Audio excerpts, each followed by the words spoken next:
Përshëndetje të dashur miqtë e mi, ja ku po ritakojemi sërish me mua Tirona Lilin, pikërisht këtu në kanalin Monitor TV, për të komentuar pak ngjarjet më të fundit që ndodhen brenda në shtëpinë e Big Brotherit. Diskutimet edhe dinamikat rreth Rogertit dhe Selin, duke përdor Rogerti një histori që Selina e thotë që nuk është një histori e vërtet, ndërsa Rogerti akoma tenton duke kërcënuar në një farë mënyrë Selinën që unë di diçka për ty dhe ti nuk e tregon të vërtetën se ku e ke babain tënd, ngriti sot një tension të jashtëzakonshëm. E ndoqa me vëmendje. Rogerti jam shumë i bindur që pas Selinën nuk ka lojë në shtëpinë e Big Brotherit. Do me thënë ai kapet tek jeta e saj personale, kapet tek privatësia e saj, mundohet që ta ofendon në të kaluarën, edhe më pas kur Rogertin e ofendojnë tek bashkëshortja e tij, kur Rogertin e ofendojnë tek familja e tij, Rogerti nuk duron fare. Realisht dua të duartërkas Selinën për durimin që po tregon, për qetësinë që po tregon pas gjithë këtyre kërcënimeve që po i ndodhin brenda kësaj shtëpie. Nuk dua të qëndroj tek ky debat, sepse këtë debatin do e flas pak më vonë, a është e drejta, nuk është të përmendet babai i Selinës, por dua të dal tek një ngjarje tjetër. Rogerti, gjatë debatit që kishte me Selin dhe me Gimbo, normalisht që Gimbo në këtë pikë do t'i del në mbrojtje Selinës, sepse Gimbo e do Selinën dhe më tash është e dukshme që Rogerti është duke e tepruar dhe produksioni nuk merr asnjë lloj mase, Gimbo ja drejtoi gishtin Rogertit, do me thënë ja drejtoi gishtin në një farë mënyre për t'i treguar se ti kush je.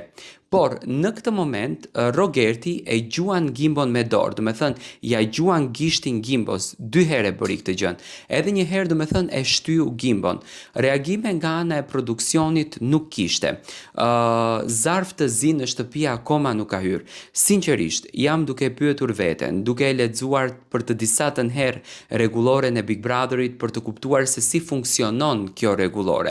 Sepse Rogerti në njërin anë thot unë e njoh Big Brotherin shumë mirë. Unë e kam lexuar rregulloren shumë mirë, unë e di sekretin shumë mirë dhe e di se kur mund të mbri zarfi zi, por në rregulloren që shkruan do me thënë ti nuk mundesh t'i afrohesh, e lëre më ta prekësh atë për të ardhur zarfi i zi, do me thënë në momentin që ti e prek atëherë ti ke skaluar çdo normalitet.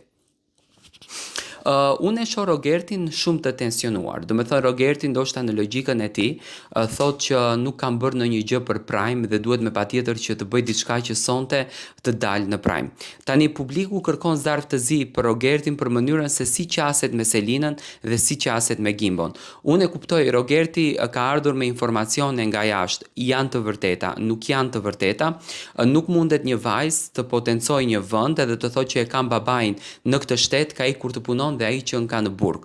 Edhe sikur do me thënë ta ketë thënë tezja e Selinës këtë gjën, nuk ma merr mendja ti të njohësh një njeri, të dalësh pi shkafe me atë 2-3 herë, edhe t'ia tregosh një sekretin tënd të jetës që në këtë rast është për burrin e motrës, po të ishte e vërtet. Do me thënë, unë dua që produksioni të veproj drejt me të gjithë banorët e tjerë. Nëse solli zarf të zi për Kesin, sepse Kesi u ra shapkave dhe e quajtën si kërcënim, atëherë pse mos sjellë një zarf të zi për Rogertin që e prekën me dorë gjuan dhe u përfshin të gjithë banorët e tjerë, sepse Rogerti ishte gati që ta re Gimbon apo Gimbo ishte gati që ta gjuan Rogertin, sepse unë e kuptoj cili është sekreti Rogertit. Sekreti Rogertit në këtë mes është që ta gjuan Gimbo atë që Gimbo të del me zarf të zi dhe nesër Rogerti të thotë që unë e kam nxjerr me zarfin e zi.